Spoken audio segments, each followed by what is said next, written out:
Hi, thank you for watching Digging to China. I'm Dong Shong. If you have not done so already, please subscribe to my channel. Thank you very much. On the first day after Chinese New Year, there are long lines at the Civil Affairs Bureau in several places across China. These are the lines for filing divorce. In Jiangxi, one resident shared how couples were queuing up to file for divorce on the first day the local Bureau of Civil Affairs reopened its doors. The lines were allegedly so long that people had to wait outside. Another video showed similar scenes at a local bureau in Anhui province. A third video showed crowded scenes of people lining up to register a divorce in Henan.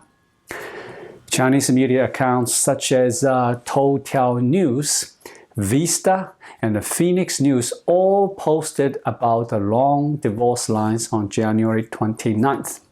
One of the posts received 70,000 likes.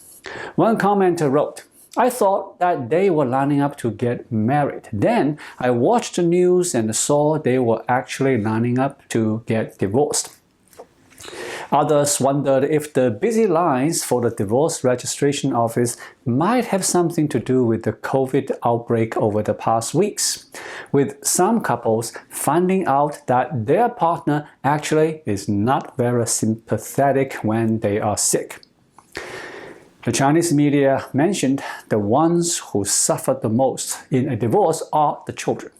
But many commenters did not agree with this statement, arguing that children suffer the most when parents stay together for the sake of the children and then continue fighting. The divorce trend after the Chinese New Year has also been discussed in Chinese media and on social media in previous years. In Western countries, it is known fact that divorce rates increase after Christmas time. The Monday after Christmas break is also dubbed Divorce Day. Some sources claim this is often due to quarrels that occur during Christmas and the financial pressures that come with the festive season. It is arguably not much different for the Chinese New Year, when incidents taking place during family gatherings could be the straw that breaks the camel's back. One commenter wrote, "The Spring Festival is like a big marriage minefield. When you return to your family home, it doesn't just mean reuniting with your close relatives. There are also various tests of human relations and etiquette. A careless moment can cause conflicts between a married couple, leading to quarrels or even divorce. Is your marriage good or not? You will know during the Chinese New Year. After the New Year, there will be a wave of divorces." But the pandemic situation of the past years, including the lockdowns, mental stress, and the financial difficulties, inescapably also play a role in the recent divorce wave. Last December, many Chinese bloggers already predicted that more people would file for divorce after the Chinese New Year, since the end of the holiday would coincide with the end of the COVID peak. In times of lockdown, and especially in times of sickness, couples easily got annoyed with each other, and their love is put to the test.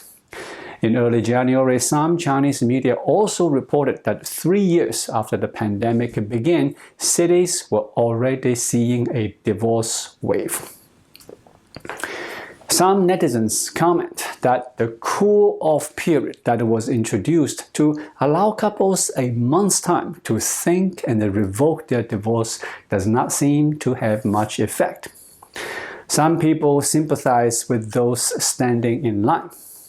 Celebrating the New Year can bring about a war in some families. The divorce season has started.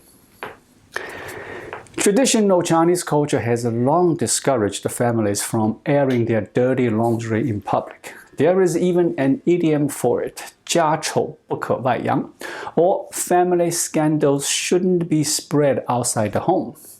Ironically, one of China's hottest shows is a reality program about the thorny realities of divorce. The show is called See You Again. Producers invited 3 celebrity couples in relationship trouble on an 18-day vacation before they decide on their next step.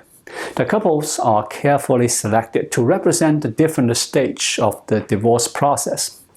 The show debuted in 2021. It featured one couple still in the planning stage, another in the legally mandated cool-off period after turning in their divorce application, and a third already separated. The chance to see celebrities at their lowest point may draw audiences in, but the real hook is the show's frank depiction of family strife. Each season, the show's producers invite a psychologist, sociologist, and a journalist to engage the couple in depth, face-to-face conversation about their marital problems. The resulting discussions are often wide-ranging and touch on hot-button social issues like unrealistic expectations of child rearing and the uneven division of household responsibilities. Topics that have resonated with the show's target audience. A hashtag related to the show's ongoing second season has accumulated more than 2.9 billion views and 1.5 million comments. In China, paid relationship counseling is rare and expensive, ranging from a few thousand to more than 100,000 yuan. The vast majority of Chinese relationship counseling services are entered into by just one party, typically the woman. Most of the women seeking counseling because their husbands had cheated on them. Some had been married for years by the time they found out about their husband's mistresses. Their goal for counseling is not to talk through the pain and the suffering caused by their partner's actions, but to regain their affections. Although divorce rates are rising in China, it remains a difficult choice, especially for women. Whether because their children were still young or because they had no income after quitting their jobs to look after their families, the women typically feel they had to swallow their anger and stay in their relationships. Counselors responded to this by teaching women how to improve their communication skills and boost their sex appeal. In more extreme cases, women might pay the company to get rid of their husband's mistresses. There are a number of reasons why women feel forced to win back their cheating husbands by any means necessary. Income inequality within families can be stopped, and the stigmas attached to divorced women are hard to shake. Even when they are unfaithful, men often have the upper hand in divorce proceedings. Meanwhile, women have a much harder time securing an equitable division of property or returning to the workforce after a divorce.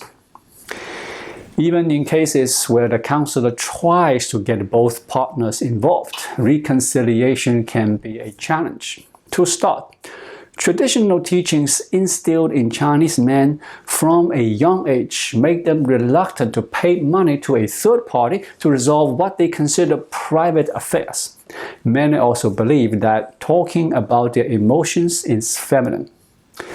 The Chinese taboo against talking about family or marital problems, coupled with the lack of popularity of counseling and couples therapy in China, has left many people under the belief that they have to bear their problems silently.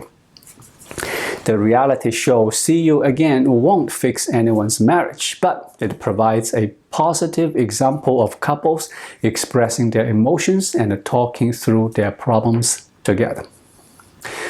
Thank you for watching. Please leave a comment and subscribe to my channel. Just click the subscribe button right here. I'll see you again shortly. Until then, be well.